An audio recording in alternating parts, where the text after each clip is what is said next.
Welcome, beautiful PSGM family. In today's video, I'll answer the big question: what is wrong with FC Barcelona? I've recently made a video about that, talking about Real Madrid, explain their problems, and now it's time for FC Barcelona. FC Barcelona started the season off brilliantly. One of the best starts in Barcelona history, probably one of the best starts in the top club's history, beating Real Madrid at the Santiago Bernabeu 4-0, and then beating Bayern München, who I think Barca hadn't beaten in like 6 straight fixtures, 4-1.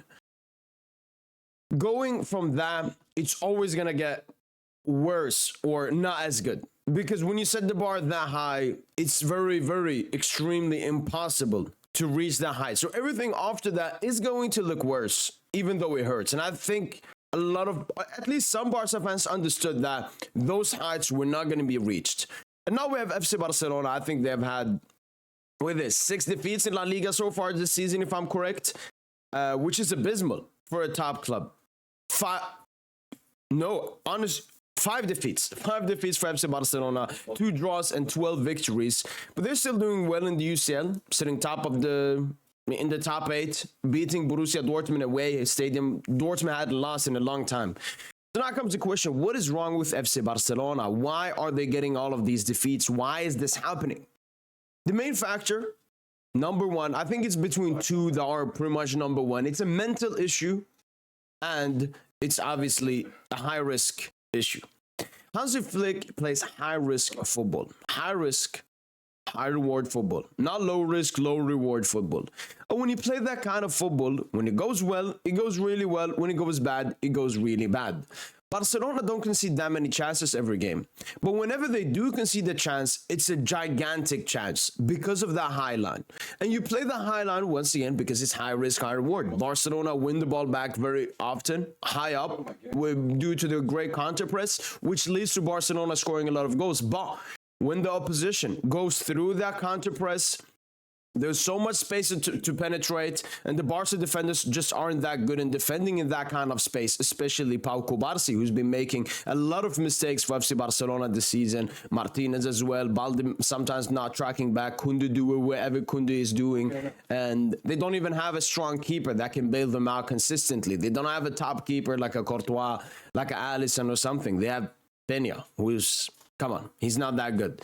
So he would not save them. The defense would not save them. And that has been a big issue for FC Barcelona this season. But if I was a Barca fan, I would be a bit calm about it. This is the football that made you smile this season. This is the football that made you celebrate those victories this season. This is the kind of football that made you beat Madrid, that made you beat Bayern. So I don't really understand the hatred towards Flick and his tactics when Flick and his tactics is the one that has made you so good this season. That's just how it is. Sometimes it goes well, sometimes it goes bad. And especially with high-risk football that Flick wants to play. And I think a lot of La Liga teams in the beginning didn't understand how to play against Barca, but now they've started figuring out how to play versus Barca. I think the main thing when you play high-risk, high-reward football is you have to be clinical. In the Atletico Madrid game, Barca were not clinical. In the Leganes game, Barca were not clinical. In the Las Palmas game, Barca were not clinical. And when you don't take your chances, your opponent will. So Barcelona will obviously continue playing like this under Hansi Flick, and what needs to happen is their attackers just need to be more clinical because they're going to continue playing this style. Obviously, Hansi Flick can find some adjustments, some tweaks to improve on his tactics, but I don't think he will. I think all of these tactician managers, they have a plan, and they will stick to it no matter what. It goes well, it goes well. It goes bad, it goes bad. The second thing is the mental part. I think FC Barcelona, both the fans and the players, got extremely overrated over that grey patch. That grey patch was FC Barcelona overperforming. Their XG was overperformed, their XAG was overperformed, everything was looking much better than it should have. Now, on the other hand, they're underperforming. Everything is looking much worse than it is. They are not scoring their XG, and they're disallowing more goals than they should be scoring. I think what happened is a lot of the Barca players, after that grey run, it got into their head. Lewandowski Ballon d'Or season, Rafinha Ballon d'Or season, Dogmal, FIFA the best. All of this got into the players' heads, and it's very hard to perform after that when you become that arrogant. Arrogant is what kills any athlete or any person that wants to win stuff. Arrogance is the main stumbling block. So I think this is why it's a great period that Barca are going into the winter period now, because that will humble the players, at least hopefully. Especially Lewandowski. I think he had last season a very bad season.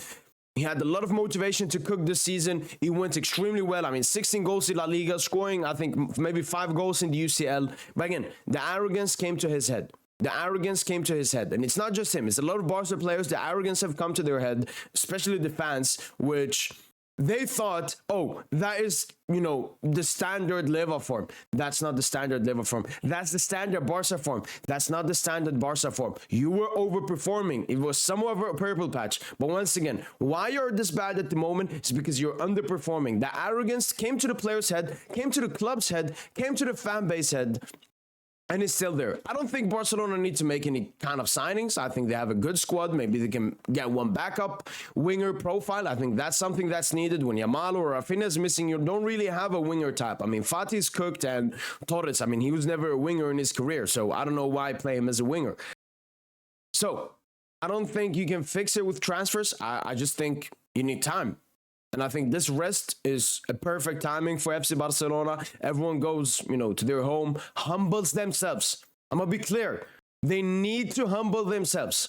I think Rafinha is still performing well, even though he's missing chances. But a player like Lewandowski, everything that happened, the Ballon d'Or discussions, everything, that definitely got into his head. He just needs to humble himself. He needs to think game for game for game for game and doing his job. Nothing else. And I said, with Hansi Flick, he should just play his football. Obviously, there can be some adjustments. There can be some tweaks, especially now that a lot of La Liga teams have started to read out Barca. They know how to play versus FC Barcelona. And this has happened to all top teams. Now is the most important part for Barca. How will they recover from this period will show if they are a great side or not. I think a lot of people, especially in the beginning of the season, especially Barca fans, they got a bit, overboard. Oh my God, Barca this, we're going to win the treble, we're going to win the UCL. Take it easy. The season is what? 300 days? And you being good in the first 100 days doesn't really matter. It's all about how you end it, how you are throughout the most important patch, which is like the beginning of 2025, January, February, March, and so on. Barcelona obviously have the Supercopa España coming up, tough La Liga games coming up as well. They will have to perform them. And here are some excuses I've heard from Barca fans why they're bad, and I'm going to explain them. They're using the stadium thing. Oh, we have a lot of tough away games now, then we'll have a lot of home games. You lost to Atletico at home, you lost to Las Palmas at home, you lost to Leganes at home. So that argument is completely invalid. I do agree, maybe, the squad rotation isn't at its best, because when you miss a starter, especially a starter like Yamal, you don't really have anyone of any kind of quality to replace that player. So maybe squad depth is something Barca need to look into to improve in the summer transfer window. But for the rest of the season, as I said, the mental thing, the players need to humble themselves, and maybe Hansi Flick can make some small adjustments to his football. But the main thing for FC Barcelona, why they're losing in these games, is clinicality. Their players are not taking their chances, and the opponent is.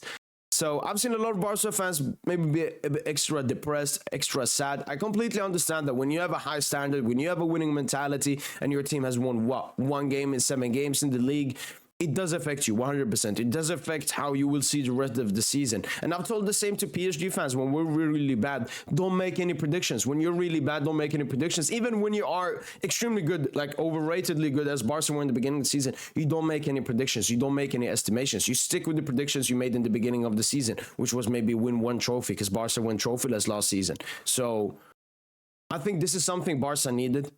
And think about it. It's much better that you guys got this humbling now than getting it in the later rounds of the season. Now, humble up, buckle up, because the main part of the season will start now. You will compete in the Supercopa de España, the Copa del Rey, continuing to compete in La Liga and the Champions League. And I've seen a lot of people say, oh my God, before you said, oh, the league is over, Barca are going to win it, you have a 6-point cushion. And now that Madrid have a 6-point cushion, you say, oh, La Liga is over, let's focus on the UCL. No, La Liga is not over. You've played 18, 19 games. That's half of the season. There's a half left.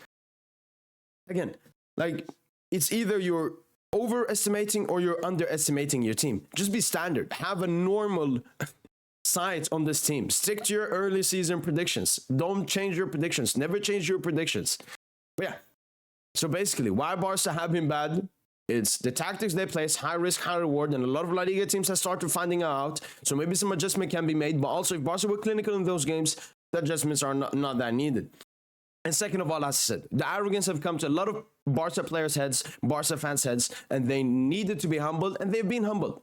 They've been humbled. I hope Leva goes to his home and understands, you know what, I am 35, I was going through a great patch, let me keep my humbleness, let me keep on scoring goals, let me not think of myself as a superstar, because you're not Lewandowski. You're not Lewandowski. That goes to Yamal as well. He's now asking for $1 billion wage or something, was in the FIFA the best, got some Nike new shoes. Too arrogant, too big of an ego. Humble yourself. Rafinha, I'm not even going to be mad because he's been sensational, and him having an ego is okay, but I haven't even seen him disgustingly use that ego. He's still a Barca player that has been performing. I know he missed chances versus Atletico in some other games, but he's still someone that gives his fully best on the pitch and isn't arrogant like a Leva or a Lamine Yamal. And I also think Lamine Yamal, obviously missing games, has, made Barca look a bit worse, but that should have been a problem. If you're a serious side, if you thought Barca can win the UCL, you can win the UCL with or without Yamal. That's how a club functions. And let's not overrate Yamal too much. I think the overrating on Yamal gets too much. I know that Barca have won, I think, 86% of games with Yamal, 0 with Yamal. I think there's a small correlation. Barca fans, because they hype up Yamal to be this, oh my God, he's superstar. They want to make it out like, oh my God, we're missing Yamal. This is why we're bad. No.